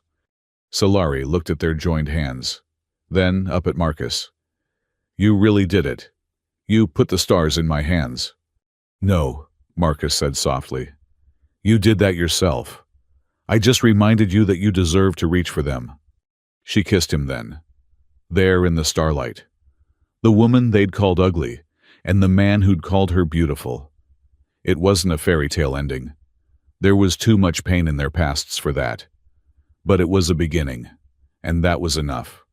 Sethra found them later, his compound eyes glittering with amusement. The media is calling it the duel of truth. Rather poetic, don't you think? The media loves a good story, Marcus replied. Speaking of which, I believe you owe me one. Exclusive rights, remember. What story could be better than what just happened? Solari asked. The story of what happens next, Sethra replied. The hybrid children still in hiding, the refugees still running, the system still practicing discrimination. This was just the first victory. Marcus and Solari exchanged glances. They'd been so focused on surviving this moment. They hadn't thought about what came after. He's right, Solari said slowly. There are others like me out there, hidden, hunted, alone. Then we find them, Marcus decided. We give them what we found, a place to belong, people who see them for who they really are. That's a big commitment, Sethra noted. Good thing we're not facing it alone, Marcus replied, as messages began flooding in from the refugee fleet, from sympathizers across the galaxy, from people who'd watched the duel and decided enough was enough. The revolution hadn't been planned. It had started with a single act of kindness, refusing to see ugliness where others did. But sometimes, that's all it takes. One person saying you're beautiful, when the rest of the universe says otherwise. One person putting stars in another's hands. The aftermath of the duel rippled across the galaxy like waves from a stone dropped in still water. Within days, protests erupted on Zafrani worlds as hybrid survivors came forward with their stories. The Accord Council convened emergency sessions, and at the center of it all, Marcus and Solari worked to transform Horizon Verge from a hiding place into a beacon of hope. The station had returned to its original position, but nothing else was the same. Ships arrived daily, some carrying refugees, others bringing supplies, and a few delivering unexpected allies. The cramped corridors Marcus had once walked alone now bustled with life. Solari stood in what had been the main cargo bay, now converted into a medical facility.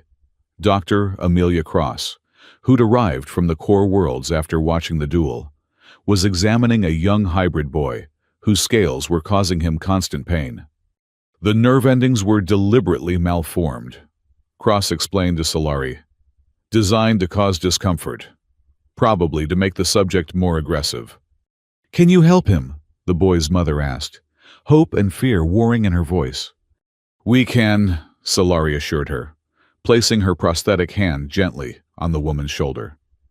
"Dr. Cross is the best neurologist in 3 systems.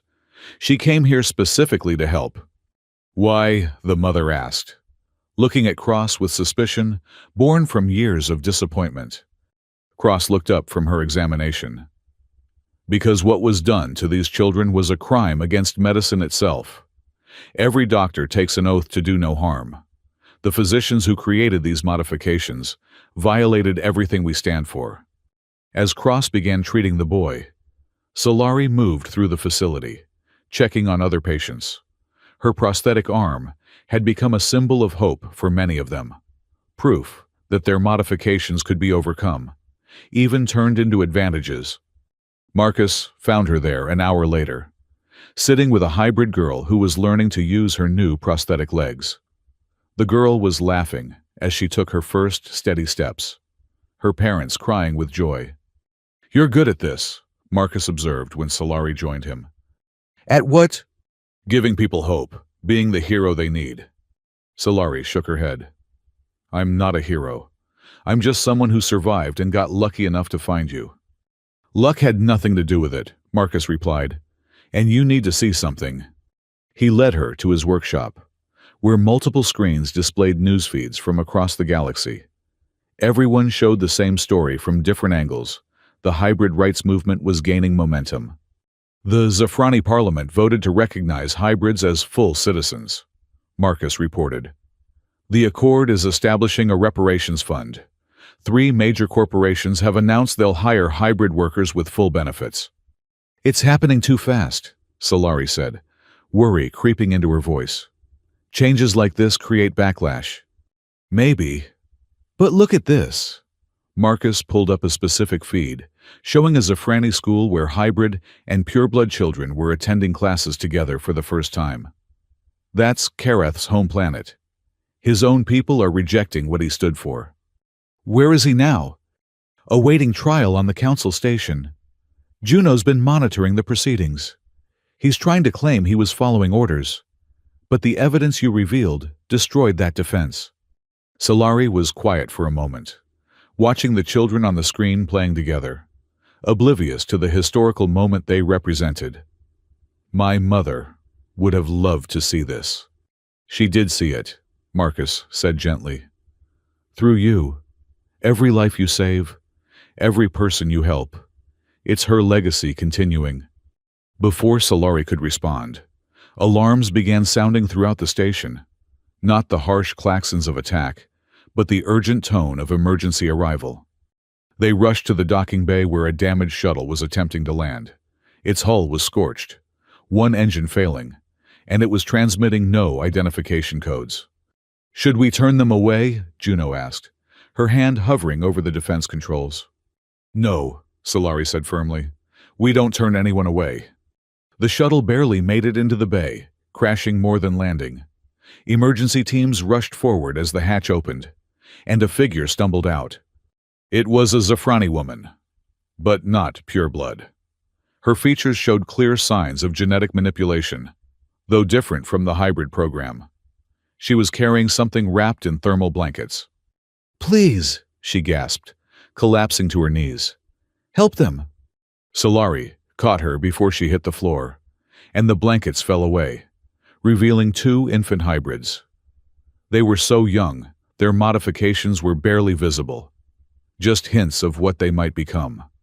"They were going to terminate them," the woman explained weakly.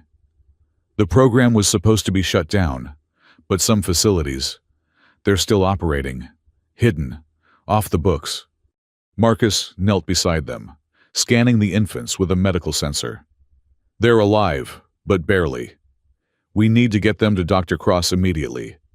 As medical teams took the infants and the woman to the facility, Solari remained frozen in place. "There are more. There have to be more." "Secret facilities the government doesn't even know about," Marcus said grimly. "Or worse, that they're pretending not to know about. We have to find them." That would mean going into Zafrani space, infiltrating military installations. It's basically declaring war. "No," Solari said, her voice gaining strength. "It's continuing the war they started when they took my mother, when they created us just to suffer." Rivera's voice crackled over the comm system. "Marcus, Solari, you need to see this." They found her in the command center, where she'd pulled up a secure transmission. It was from Admiral Walsh. "I'm sending this unofficially," Walsh's recorded image said. "The Accord Intelligence Division has located 12 black sites still operating in Zafrani space. Officially, we can't act without causing a diplomatic incident. Unofficially, if someone were to shut them down and rescue any victims, we might be slow to respond to Zafrani complaints." "She's giving us permission," Rivera said. "She's giving us deniability," Marcus corrected. "There's a difference. Either way, we have locations." Solari pulled up the data.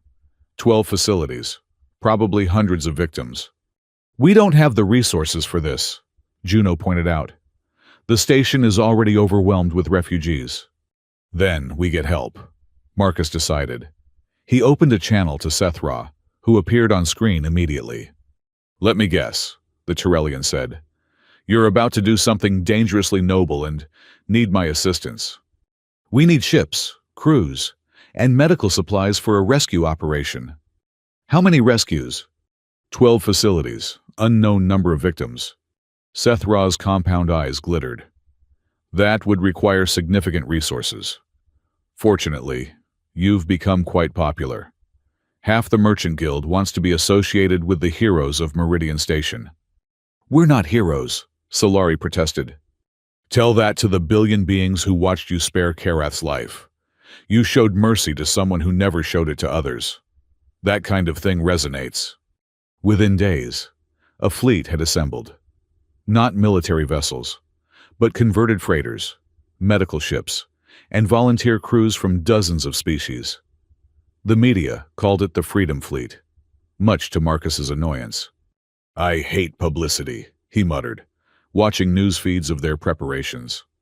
"Get used to it," Solari said, adjusting her combat armor.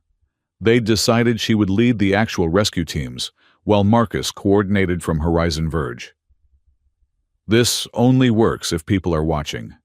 The Zafrani can't retaliate against us if the whole galaxy sees them attacking rescue workers. Just be careful. These facilities will be defended."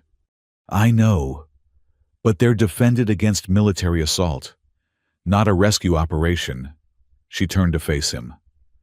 "Marcus, if something happens, nothing will happen. But if it does, then I'll come get you myself." He interrupted. "I put the stars in your hands. Remember, I'm not letting you go that easily. She smiled. That transformation that still took his breath away. I love you too. The words hung between them, finally spoken after weeks of dancing around the truth. That's not what Marcus started.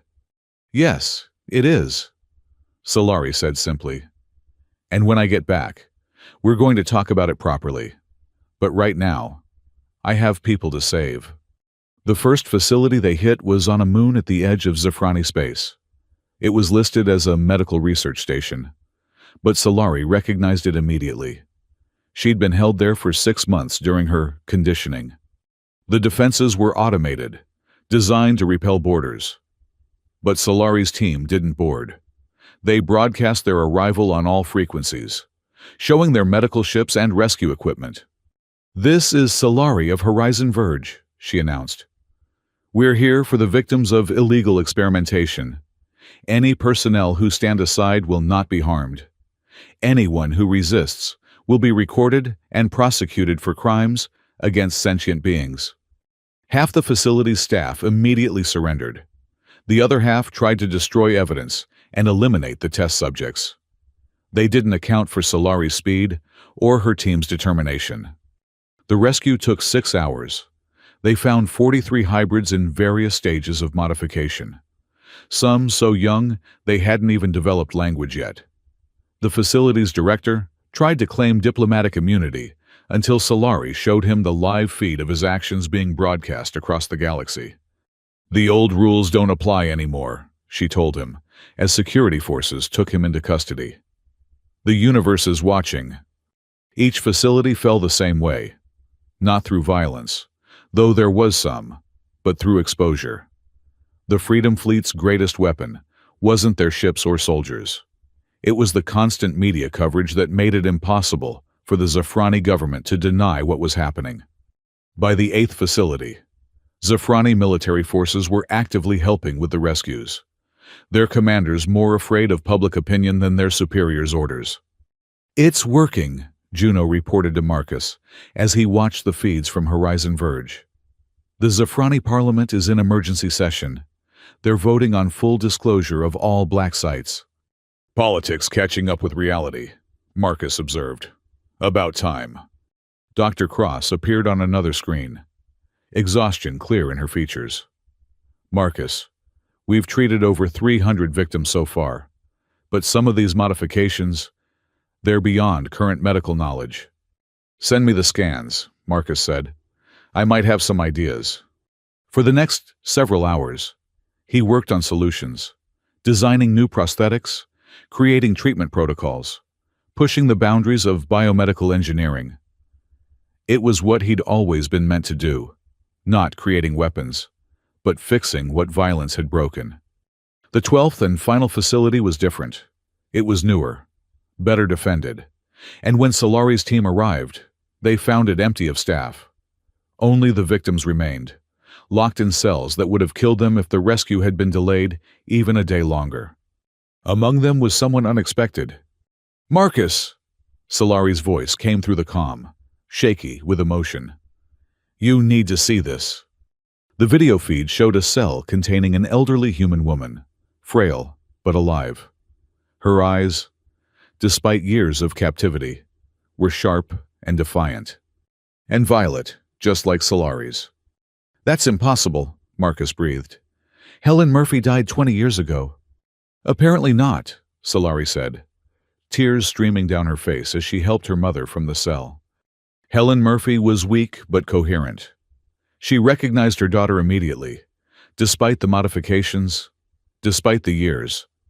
My beautiful girl, she whispered, touching Solari's scarred face.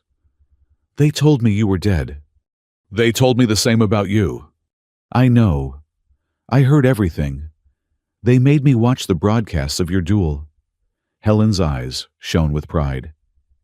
You became everything they feared you would be. Strong, independent, merciful.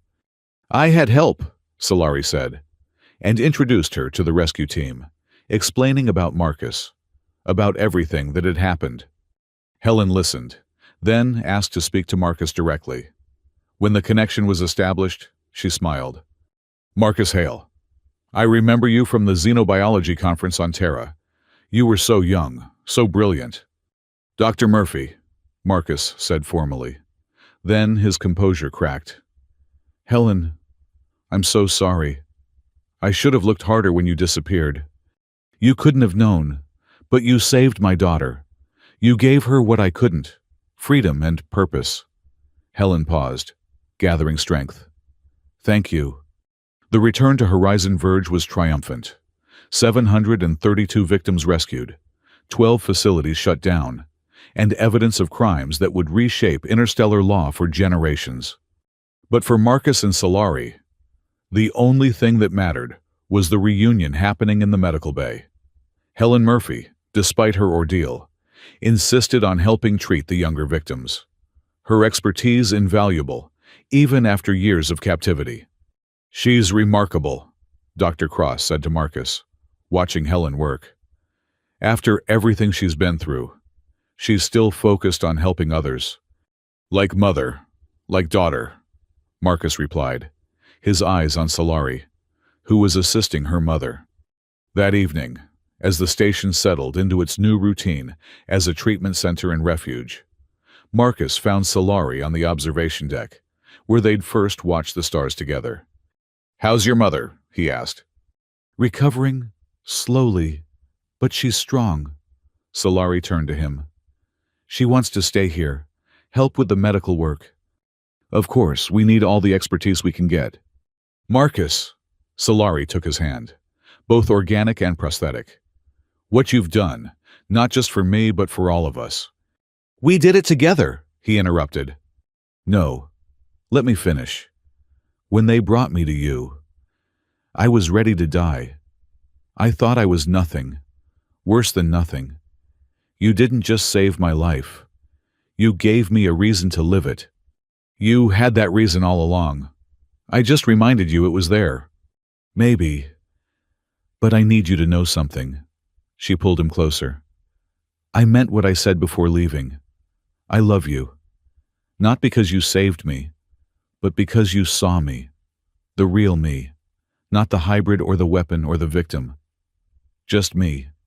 Marcus was quiet for a moment, struggling with emotions he'd buried for years. I spent a decade hiding from the universe because I was afraid of caring again, afraid of failing someone He paused, then continued. Someone I loved. Then you arrived, and suddenly hiding seemed like the real failure. So what happens now? Solari asked. The facilities are shut down. The victims are free. The galaxy knows the truth. Now we build something better, Marcus said. Horizon Verge becomes what it was always meant to be, a place where people can heal, where differences are celebrated, not punished. Together,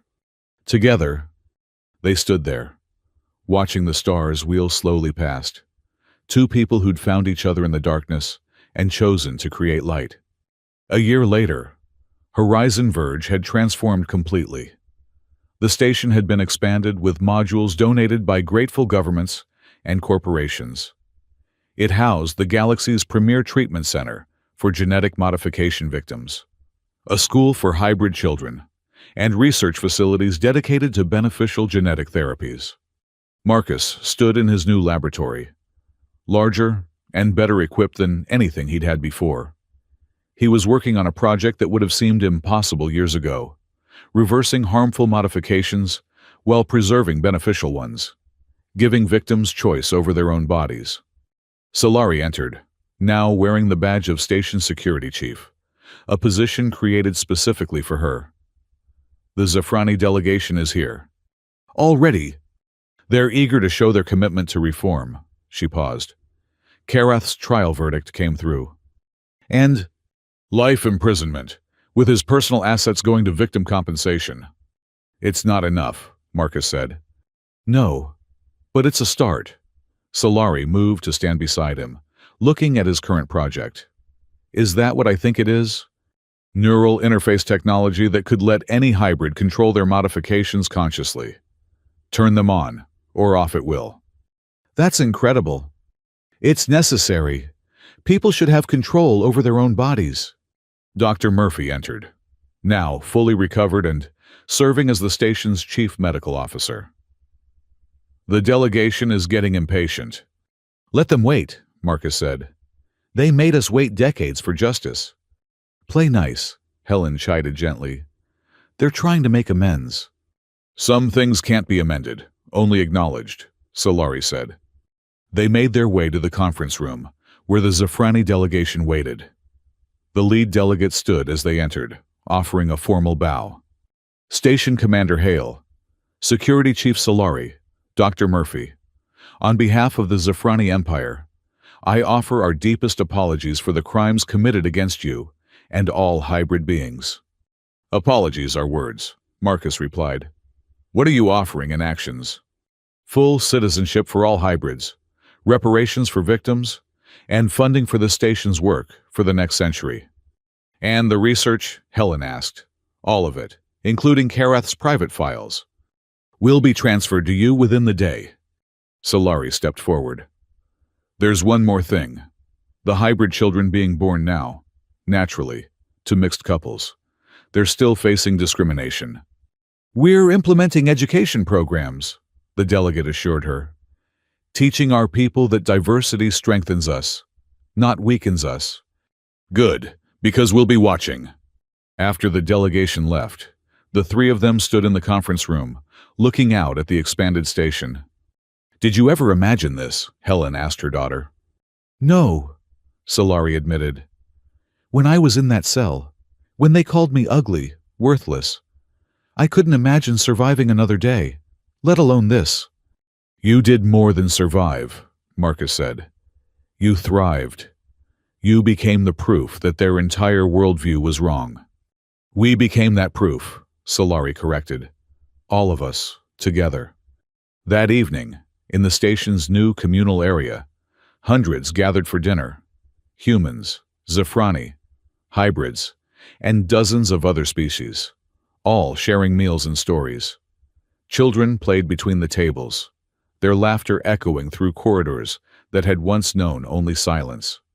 Marcus and Solari sat with Helen, Juno, Rivera, and Seth Ra, watching the controlled chaos with satisfaction.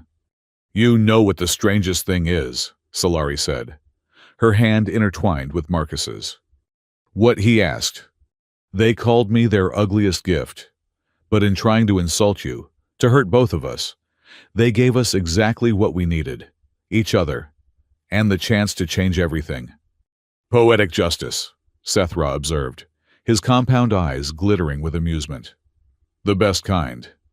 To ugly gifts, Rivera raised her glass in a toast. To beautiful transformations, Helen countered. To putting stars in people's hands, Juno added. To choosing who we want to be, Marcus said. To all of it, Solari concluded. And to whatever comes next. They drank, and around them, the station hummed with life, with purpose, with hope. It wasn't perfect. There were still challenges, still those who resisted change. But it was progress, real and measurable. Later, alone in their quarters, Marcus and Solari stood at their private viewport. Earth's star was visible in the distance, just one point of light among millions. Do you ever regret it? Solari asked. Giving up your quiet life. Every day, Marcus said, then smiled at her expression. I regret not doing it sooner. All those years I spent hiding. I could have been fighting, could have been helping. You weren't ready then. No, I wasn't. I needed someone to show me it was worth the risk. And I needed someone to show me I was worth saving. You were always worth saving. You just needed to believe it. Solari turned in his arms, looking up at him. Thank you, for seeing beauty where everyone else saw ugliness. Thank you, Marcus replied, for being brave enough to become who you really are. I love you, she said simply. I love you too, he replied, the words coming easier now. Outside, the stars continued their eternal dance, witnessed by two people who had learned that beauty isn't about meeting someone else's standards. It's about having the courage to define your own worth, to reach for the stars, even when others say you don't deserve them. And sometimes, if you're very lucky, you find someone who'll put those stars in your hands and tell you they were always meant to be yours.